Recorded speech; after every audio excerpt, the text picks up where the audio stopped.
So I was listening to this presentation yesterday about a historic remodel, and it was pretty cool. I really enjoyed it, but it got me thinking about typically as investors, if we're going to remodel a historic home, what do we typically do? Most time it's a full gut, start over, bring everything back up to new, and voila, house is done. Usually it's an intense project because it's historic. It's a full gut, which is always intense, and it's very expensive.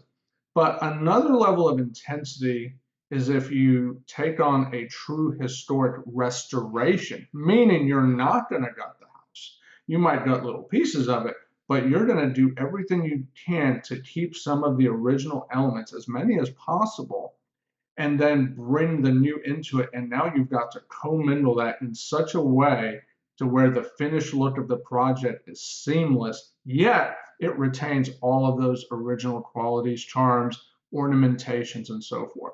This is difficult stuff to pull off. I'm not going to kid you. They're even more expensive than gutting it.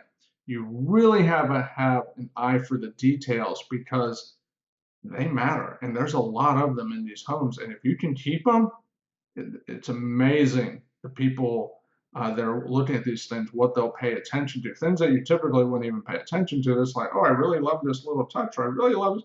And that little touch has been there for 100 years. And if you were to take it out and try to recreate it, it just wouldn't be the same effect. So if you really want to dive into some intense projects that can be really rewarding, don't gut that next historic home you take a look at when to remodel. Actually remodel it by restoring it and bringing it back to its old glory. Maybe even using as many period specific materials, if you can even get them, as possible. I've gained a new appreciation for this. It's truly an art form.